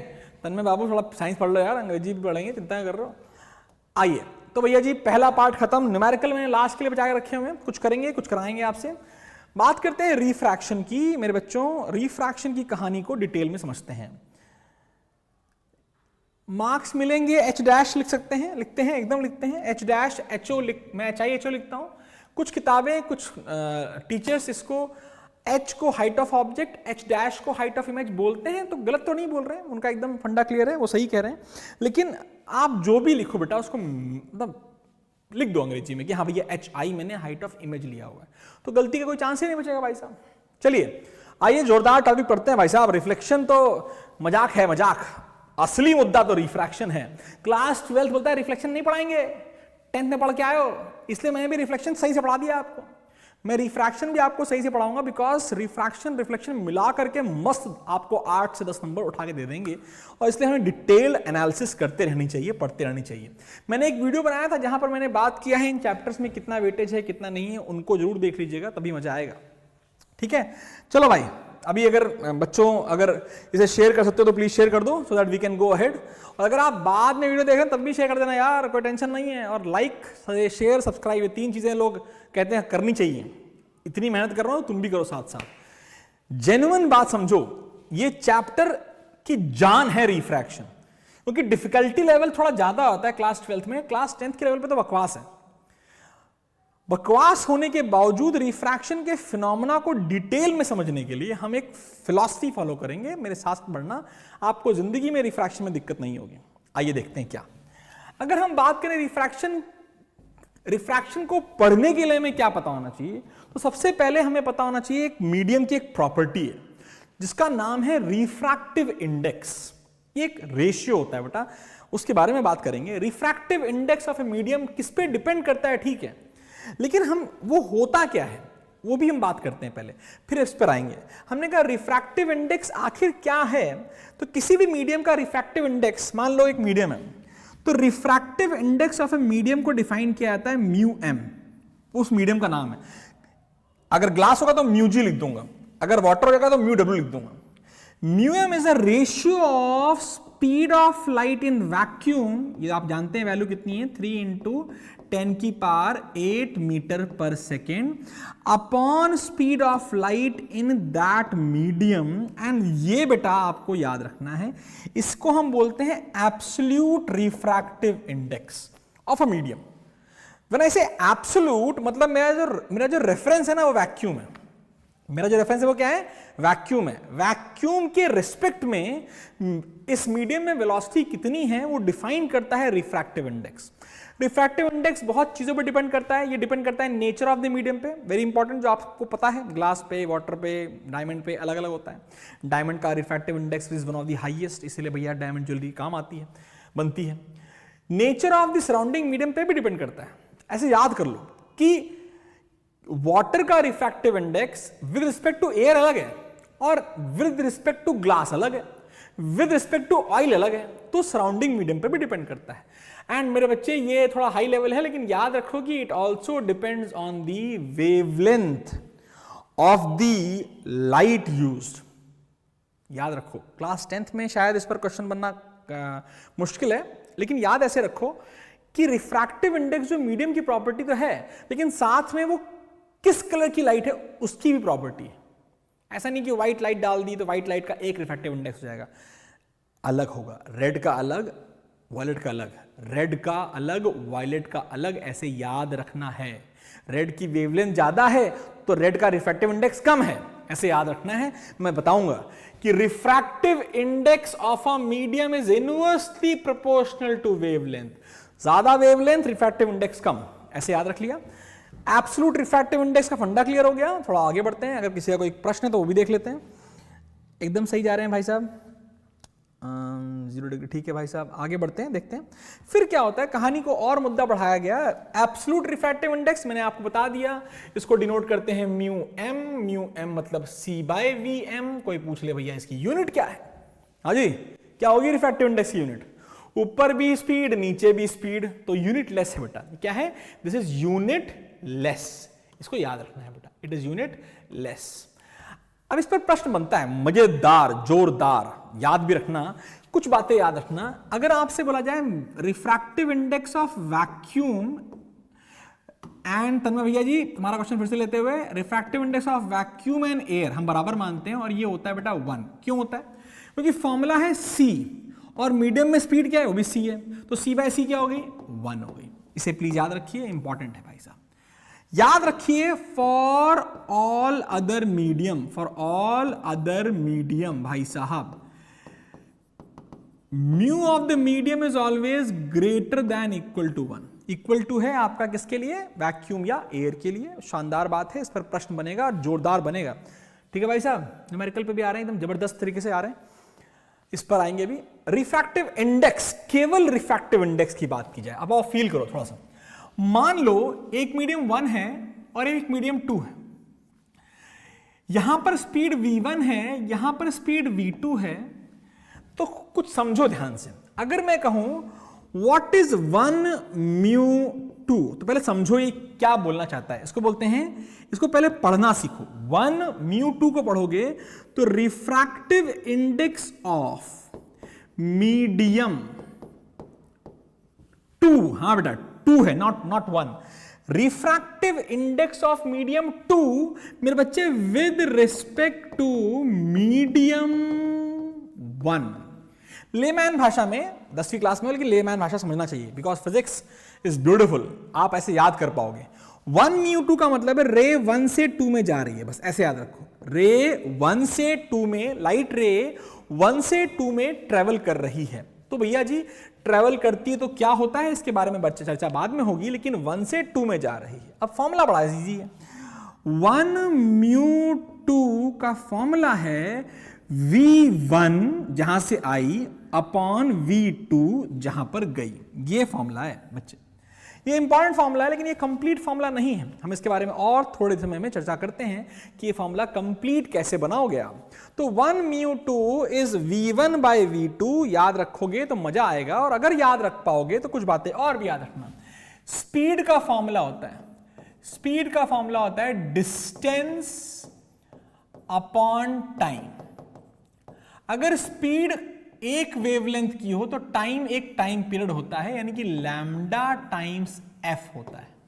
स्पीड का formula is lambda wavelength into frequency. क्या फॉर्मूला बेटा? Wavelength into frequency. याद रखिए, wavelength into frequency is the formula for speed.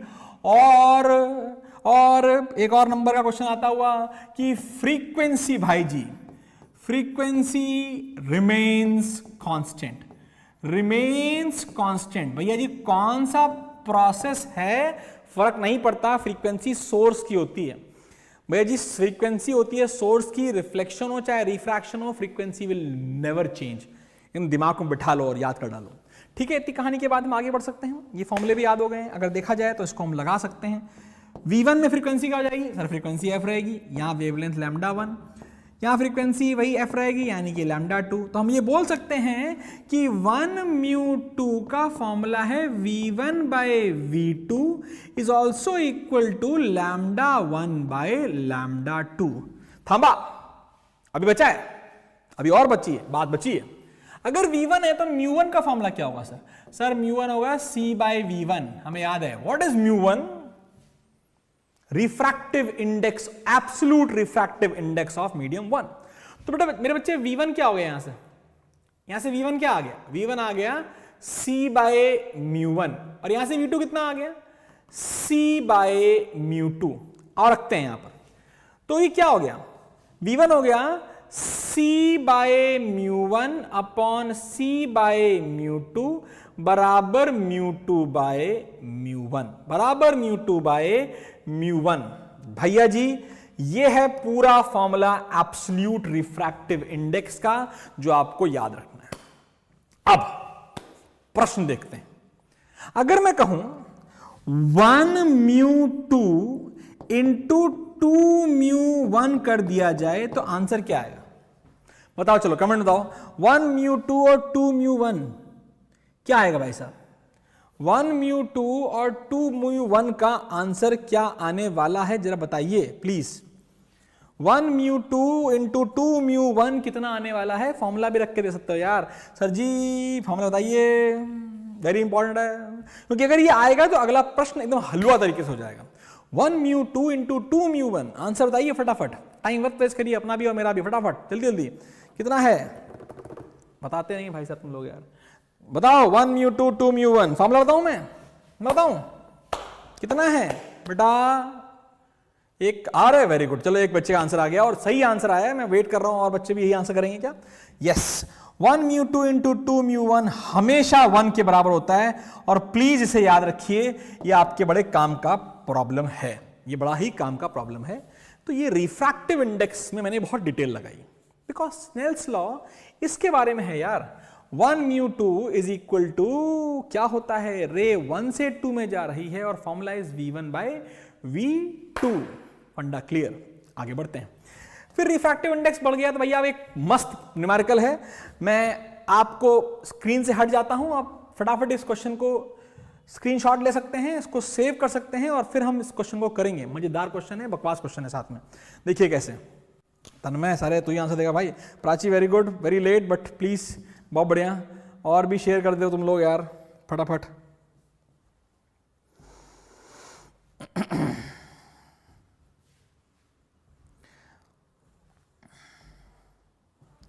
चलिए question sine I by sine R पे अभी हम आएंगे, अभी हम आए ही नहीं, इसके ऊपर जरूरत नहीं पड़ी है। Light enters from air to glass, यानी एयर से जा रही है। कहां से? एयर से जा रही है। कहां जा रही है? ग्लास में जा रही है। यानी हमें ए म्यू जी का formula V A by V G बोल सकते हैं। अरे वाह सर, क्या बात है, मजा ही आ गया। वाह सर, अगर हमें ये फंडा क्लियर होता तो मजा नहीं आता। मैं इतना लिखना है बस, A mu G is V A by V G, V A by V G, जहां से आई अपॉन जहां पे गई। आंसर भी आ गया मेरे बच्चे का, देखते हैं। अब क्वेश्चन क्या है? Light enters from air to glass. अब obviously air is nothing but vacuum, तो अगर हम इसका सिंपल फॉर्मूला बोलते तो ये जो 1.5 दिया है ये म्यू जी दिया है और फॉर्मूला क्या है भाई? C बाय वी जी है फॉर्मूला। सर जी वी जी क्या है भाई? Sir C by mu G है फॉर्मूला। सर जी खेल खत्म हो गया सर जी। 3 इंटू 10 की पावर 8 अपॉन 1.5, हलवा क्वेश्चन 2 इंटू 10 की पावर 8 मीटर पर सेकेंड। आप हंस रहे हो यार, क्या बकवास क्वेश्चन दिया। यस, इतना बकवास क्वेश्चन है और ऐसा ही क्वेश्चन आएगा बोर्ड में, ऐसे ही आएगा। गलत करना नहीं तो फिर तो बवाल आता है, फिर तो बॉल आता है अगर ऐसे क्वेश्चन गलत किया आपने। अच्छे क्वेश्चन भी आएंगे, हम देखेंगे, बट ज़्यादा टाइम वेस्ट नहीं करना है हमें। रिफ्रैक्शन के बारे में हम बात करते हैं, बहुत इंपॉर्टेंट बात है। रिफ्रैक्शन तब होता है जब लाइट एक मीडियम से दूसरे मीडियम में ट्रैवल करती है, और रिफ्रैक्शन में लाइट की स्पीड होती है चेंज। क्या लगता है, लाइट की स्पीड चेंज हुई तो क्या लाइट की एनर्जी भी चेंज हुई? कमेंट करके बताइए। वैसे मुश्किल क्वेश्चन है ये।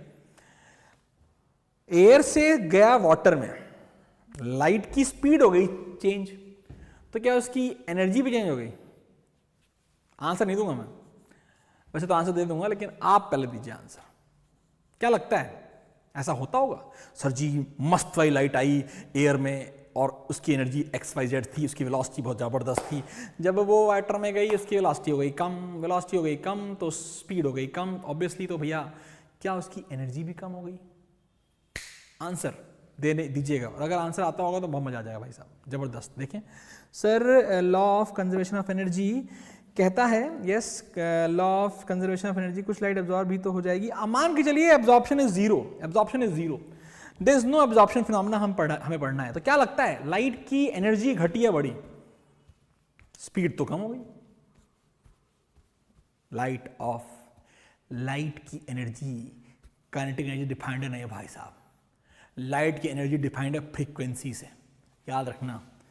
लाइट की एनर्जी का फॉर्मूला पढ़ लीजिए, E बराबर H F, F is frequency, H is known as Planck's constant. बाद में कभी कोई पूछेगा तो बता देना भैया फ्रीक्वेंसी तो चेंज नहीं हुई, और जब फ्रीक्वेंसी चेंज नहीं हुई तो एनर्जी भी चेंज नहीं हुई। इंपॉर्टेंट है। आइए रिफ्रैक्शन के बारे में बात करते हैं। रिफ्रैक्शन है जब एक मीडियम से दूसरे मीडियम में लाइट ट्रेवल करती है तो वो बेंड करती है। अब समझो, इसकी कहानी को समझना बड़ा जरूरी है, जिस तरीके से मैं पढ़ाऊं उस तरीके से जरूरी है। मान लीजिए this is your boundary between two mediums, this is boundary between two medium, medium number 1, medium number 2। 1 में velocity v1, refractive index μ1, velocity v2, refractive index μ2। भाई साहब इतनी इसकी जरूरत नहीं है हमको।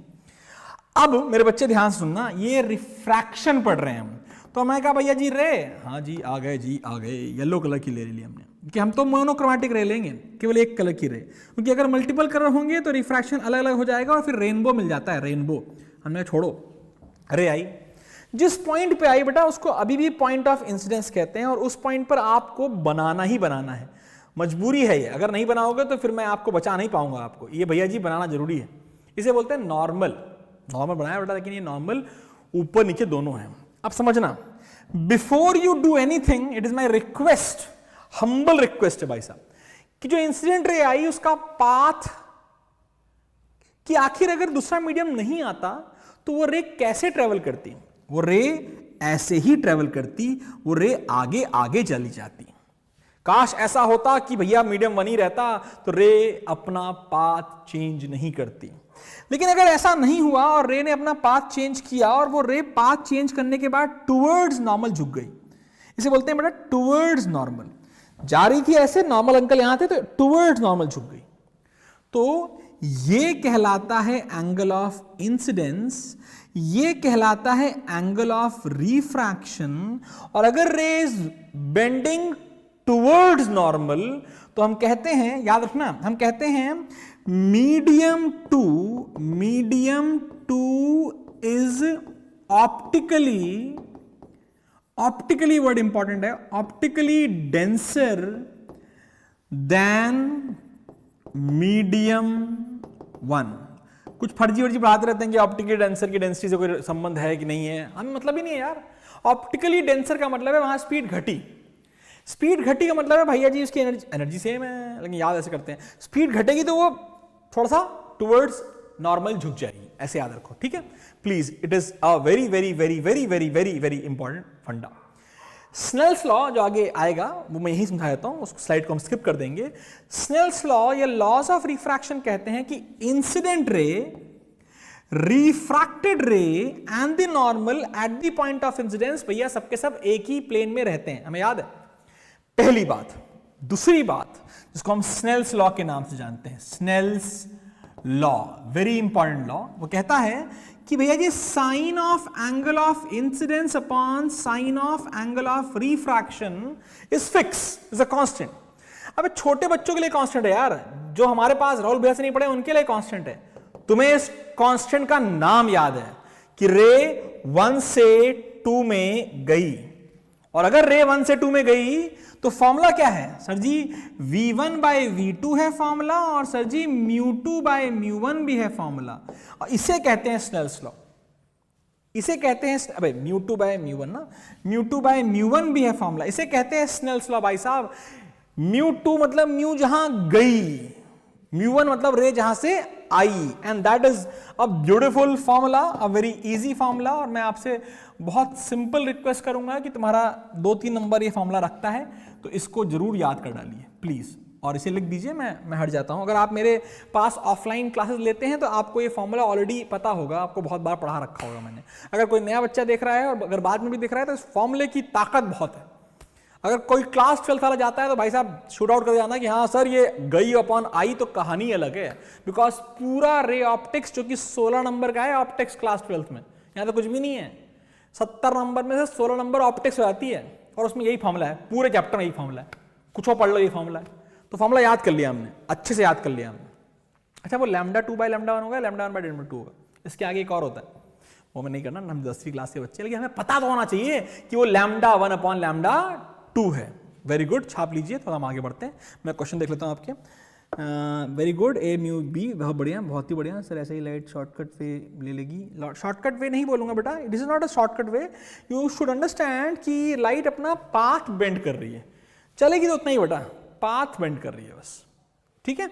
और अगर ये उल्टा हो जाए कि वो रेयर डेंसर से रेयर जाएगी तो it will bend away from the normal. यही कहानी आगे की स्लाइड्स में, हम उनको स्किप कर देंगे। ये स्नेल्स लॉ की बात हम कर चुके हैं। अगर रेयर से डेंसर में आई it will bend towards normal, denser से रेयर में it will bend away from the normal. Simple, ये लिखा भी हुआ है, आपको ये स्लाइड्स मिलेंगी भी।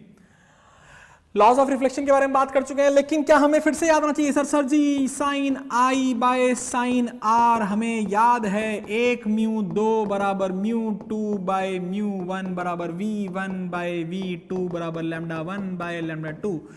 फॉर्मूला याद रखो भाई, थोड़ा इज्जत रखो मेरी। ये फॉर्मूला आपको हमेशा याद होना चाहिए, हमेशा याद होना चाहिए। थक गए? मुझे पता है बेटा थक गए होगे, मैं थका तो नहीं हूं, तो थोड़ा सा तुम रिलैक्स हो जाओ, लिखो मत, लेकिन थको मत यार, क्योंकि भाई थोड़ा सा समय और रहेगा, थोड़े समय बाद ये स्लाइड्स खत्म हो जाएंगे। खत्म है चैप्टर, खत्म ही आने वाला है, सीधा लेंस पे आने वाले हैं हम, ठीक है। आइए, फिर हमने कहा लेंस पे आने से पहले ये आपका रिफ्रैक्शन थ्रू ग्लास स्लैब है।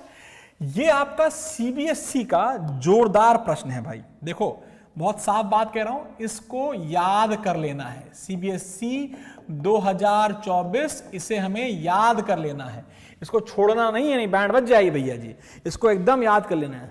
हाँ मस्त रिवीजन चल रहा है बेटा, प्लीज यार इसको थकना नहीं है बेटा। देखो वन शॉट, अगर मैं मजाक की तरह वन शॉट बनाऊं, आधे घंटे में वन शॉट, लाइट को आधे घंटे में पढ़ाना है मतलब मजाक है, वो मैं कर सकता हूं मैग्नेटिक इफेक्ट्स ऑफ करंट के साथ, लेकिन लाइट के साथ नहीं कर सकता मेरे बच्चे। आधे घंटे क्या मैं 15 मिनट पढ़ा दूंगा, कौन सा वाला ह्यूमन आई। लेकिन बेटा इसको ठीक से पढ़ना है और एक और ठीक से पढ़ना है, इलेक्ट्रिसिटी। ये दो बड़े जोरदार चैप्टर हैं, इनको कर डालोगे लाइफ मस्त चलेगी आपकी, ठीक है, इसलिए परेशान मत हो। आओ देखो, ये पूरा रे डायग्राम याद होना चाहिए कि रे आई जाती कैसे। फिर बेटा एंगल ऑफ इंसिडेंस देखो, ये एंगल ऑफ इंसिडेंस है, यहां पे आई it bends towards the normal, ये एंगल ऑफ रिफ्रैक्शन है। फिर यहां से ये टुवर्ड्स जाती ऐसे, bend away from the normal, इसे इमर्जेंट रे कहते हैं मेरे बच्चे। और emergent ray is parallel to the incident ray, और इनके बीच की दूरी को बोलते हैं, क्या बोलते हैं इसके बीच की दूरी को? सर इसके बीच की दूरी को बोलते हैं लेटरल डिस्प्लेसमेंट। अगर 12th का बच्चा ये वीडियो देख रहा है, भाई साहब लेटरल डिस्प्लेसमेंट का फॉर्मूला क्या है? आप लिखिए T sine I minus R upon cos R, ऐसे याद रखो। मैं फुल सीधे आंसर देता हूं, गड़बड़ है मेरे साथ, लेकिन ठीक है, ये फंडे क्लियर होने चाहिए। लेकिन इसके रे डायग्राम से जोरदार कॉन्सेप्ट कुछ और है। क्या? ये कि आखिर ये लेटरल डिस्प्लेसमेंट किन किन चीजों पर डिपेंड करता है। ये बहुत इंपॉर्टेंट है बेटा, बहुत ही एक्सट्रीमली इंपॉर्टेंट। और यहां पर ना एक और बात मैं मेंशन करना चाहता हूं, जो thickness of the glass slab होती है ना, उसको याद रखना। थिकनेस हमेशा अलोंग दी पास, जिस डायरेक्शन में लाइट ट्रेवल कर रही हो ना, उस डायरेक्शन को थिकनेस से इंडिकेट करना होता है, ठीक है। फंडा क्लियर हो गया, आगे बढ़ते हैं। इसको हम रे डायग्राम हम बना लेंगे, प्लीज इसे बना लीजिएगा। I am requesting like anything, इसको रे डायग्राम को बनाइए, 2 मिनट के अंदर बनाने की प्रैक्टिस करिए, आपके बोर्ड के लिए बड़ा फायदेमंद होगा, तभी मजा आएगा, वरना फिर बोर्ड में मजा आ जाएगा आपको। इसलिए इसको बनाइए, लेबल कीजिए, और लेबल करने के बाद अगर 2 मिनट में कर पा रहे हो, मतलब तुम तैयार हो अपने 4 नंबर 3 नंबर के लिए, फटाफट आपके काम आ जाएगा। कुछ और बातें समझो, ये 4 चीजें ऐसी हैं जिन पर ये लेटरल डिस्प्लेसमेंट डिपेंड करता है। सबसे पहला thickness of the glass slab, दूसरा इंसिडेंट एंगल ऑफ इंसिडेंस पे, तीसरा है वो, पहले 3 बहुत इंपॉर्टेंट है। तो thickness of glass slab, refractive index of glass slab and the incident angle सबसे इंपॉर्टेंट है। चौथा मैंने ज्यादा हीरो बनने के लिए लिख दिया है कि वेवलेंथ पे भी डिपेंड करता है। भाई वेवलेंथ पे रिफ्रैक्टिव इंडेक्स डिपेंड करता है, और अगर वेवलेंथ पे रिफ्रैक्टिव इंडेक्स डिपेंड करता है तो रिफ्रैक्टिव इंडेक्स पे लेटरल डिस्प्लेसमेंट भी डिपेंड करता है। तो याद रखिए, रिक्वेस्ट है, ये आपका भैया जी एग्जाम आएगा, इंपॉर्टेंट क्वेश्चन है, मान के चलिए एग्जाम में मिलना है, तो याद कर लीजिए एकदम अच्छे से। आइए आगे बढ़ते हैं। फिर क्या हुआ? फिर हम आ गए स्फेरिकल लेंसेज पे। 2 टाइप के लेंस हमारे कोर्स में हैं। स्फेरिकल लेंस एक ऐसा लेंस होता है बेटा, एक ऐसा लेंस जिसकी जो कि एक मीडियम को 2 सरफेस के बीच में घुसा दिया गया। इस मीडियम को 2 सरफेस के बीच में घुसाया गया, और उस घुसाने के बाद इनमें से कोई एक सरफेस एनी वन भी अगर एक स्फेयर का पार्ट होगी तो उसे हम स्फेरिकल लेंस बोलेंगे। क्या बोलेंगे? उसे हम स्फेरिकल लेंस बोलेंगे। याद रखिए, कॉन्वेक्स लेंस होता है, कॉनकेव लेंस होता है। There are two types of lenses, एक हो गया कॉन्वेक्स, एक हो गया कॉनकेव। पर मैं जानता हूं अराउंड 1 घंटा 15 मिनट की वीडियो हो चुकी है, बस आप 5 मिनट और रुकिए, न्यूमेरिकल के लिए हम अलग वीडियो बना लेंगे, ऐसा कर सकते हैं, ठीक है। थोड़ा सा लंबा हो चुका है, लेकिन फिर भी यार थोड़ा मैनेज कर लो, थको मत, ठीक है। फिर क्या हुआ बेटा? Principal foci and focal length की बात कीजिए। ये दोनों डेफिनेशंस इंपॉर्टेंट हैं बेटा। प्रिंसिपल फोकल लेंथ 1 भी कहते हैं इसको, प्रिंसिपल फोकल या फर्स्ट फोकल लेंथ कहते हैं। अगर रेज फर्स्ट फोकल लेंथ से या फर्स्ट फोकस से आएंगी या फर्स्ट प्रिंसिपल फोकस से लेंस पर आएंगी तो कॉन्वेक्स के बाद वो पैरेलल हो जाएंगी, और अगर इन केस वो रेज कॉनकेव लेंस पर आ रही होंगी ऐसे कि वो फोकस से मिले तो रिफ्रैक्शन के बाद वो पैरेलल हो जाएंगे। हम इसे कभी यूज नहीं करते, बट डेफिनेशन हमें आनी चाहिए, वेरी इंपॉर्टेंट है भाई साहब। फिर आगे बढ़ते हैं। सिमिलरली जो सबसे ज्यादा यूज होता है उसे कहते हैं सेकेंड प्रिंसिपल फोकस।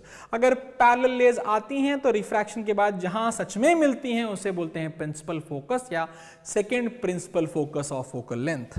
और साथ में बेटा अगर रेज पैरेलल आती हैं तो इट सीम्स कि वो डाइवर्ज हो रही हैं प्रिंसिपल फोकस नंबर 2 से। इन्हें याद रखिए, जनरली प्रिंसिपल फोकस 1 और फोकस 2 अगर बाहर का मीडियम सेम है, यानी इधर भी एयर इधर भी एयर, इधर भी वाटर इधर भी वाटर, तो F1 और F1 यानी कि प्रिंसिपल फोकस 1 और प्रिंसिपल फोकस 2 की लेंथ हमेशा बराबर रहती है। फिर आगे बढ़ते हैं।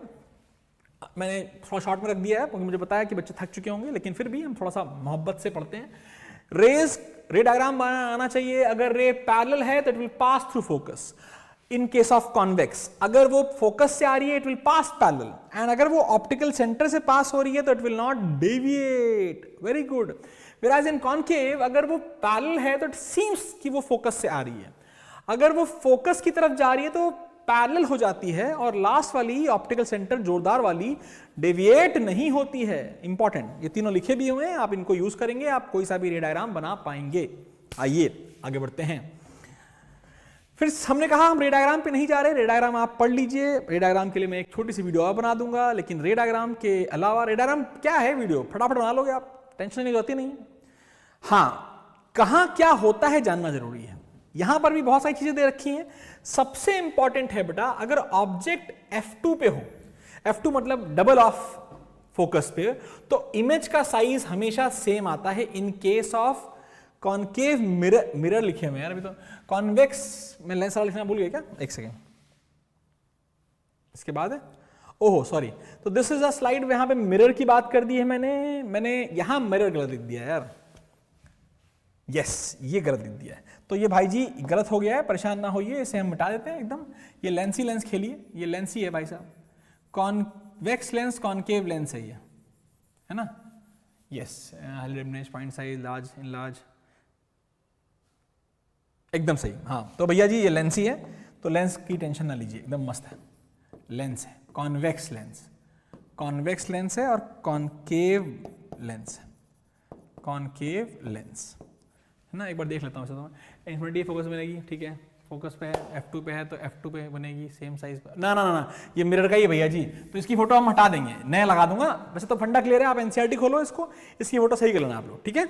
आगे बढ़ते हैं, इसको देखते नहीं फिर हम, ये मिरर का लग गया है, लेंस का लगाना चाहिए था। एनी हाउ आगे बढ़ते हैं, लेंस फॉर्मूले पे बढ़ते हैं बेटा। जब हम लेंस फॉर्मूले पे आते हैं, जो कि जोरदार कॉन्सेप्ट है भाई साहब। अब लेंस फॉर्मूले, सर मार्क्स ना आए तो गला काट देना, एकदम बेटा गला काट दूंगा तुम्हारा। अगर तन्मय बाबू तुम्हारा मार्क्स नहीं आया तो गले काट दूंगा मैं। ऑब्वियसली जो पिछली फोटो है वो मिरर की हो गई है, तो लेंस वाली फोटो आप एनसीईआरटी से देख सकते हैं, और मैंने भी बनवा रखी है, उसे देख लीजिएगा। आइए फटाफट, lens maker's formula, lens formula, इसको लेंस मेकर्स फॉर्मूला भी कहते हैं। हाँ जी, 1/f is equal to 1/v minus 1/u, क्या हमें याद है? हाँ सर, एकदम याद है। क्या सर मैग्निफिकेशन का फॉर्मूला भी याद है? सर हाँ जी, height of image upon height of object, लेकिन यहां माइनस साइन नहीं होता है, याद रखिए। पावर एक और चीज होती है बेटा, power is basically inverse of focal length. अगर फोकल लेंथ मीटर में है तो पावर का फॉर्मूला है 1/f। अगर फोकल लेंथ सेंटीमीटर में बेटा तो फॉर्मूला है 100/f। याद ये रखिए कि यूनिट होती है डायोप्टर। क्या होती है? डायोप्टर। याद रखिए, इंपॉर्टेंट चीजें हमेशा याद रखिए, ठीक है भाई।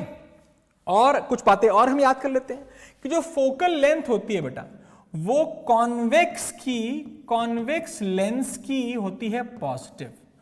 जो फोकल लेंथ होती है कॉनकेव लेंस की, वो होती है negative by the sign convention, जो हमने पढ़ा हुआ है। ठीक है, याद रखिए। और वो कहानी रिमेन सेम कि अगर m पॉजिटिव है तो image is virtual and erect, और नेगेटिव है तो इन्वर्टेड एंड रियल। याद रखो, इंपॉर्टेंट है। और कॉन्वेक्स लेंस एक लौता लेंस है जो आपको रियल और वर्चुअल दोनों इमेज दे सकता है। मस्त रहेंगे, तभी मजा आएगा। और बेटा साइन कन्वेंशन अगर आपको प्रॉब्लम हो रही है तो साइन कन्वेंशन वही वाला है जो मिरर में था, वही साइन कन्वेंशन यहां भी एप्लीकेबल रहेगा। चलिए आगे बढ़ते हैं। तो अब यहां से आती है प्रॉब्लम्स। तो अगर आप चाहते हैं कि इसकी एक अलग वीडियो बनाई जाए तो आप यहां मुझे रोक सकते हैं, और अगर आप चाहते हैं कि सर 5-7 मिनट और रुक जाइए, 5-7 मिनट तो नहीं लगेगा भाई, 5-7 मिनट टाइम तो लगेगा, तो प्रॉब्लम की एक अलग वीडियो साथ में, ठीक है, क्योंकि लंबा चैप्टर है, अराउंड 2 घंटे होने वाले, 1.5 घंटा होने वाला है। तो अगर आप थक चुके हैं तो अभी बोलिए, प्रॉब्लम्स होने चाहिए नहीं होने चाहिए, क्या बोलते हैं? हाँ सर बोल रही है बिटिया एक। क्यों डेबिट नहीं होती ऑप्टिकल सेंटर से? कौन सा डाउट सर? ऑप्टिकल से सर मार्क्स नहीं ठीक है सर। बेटा अब तेरा ना वो नहीं आ रहा है, जोश से मस्त करेंगे अगले वीडियो में।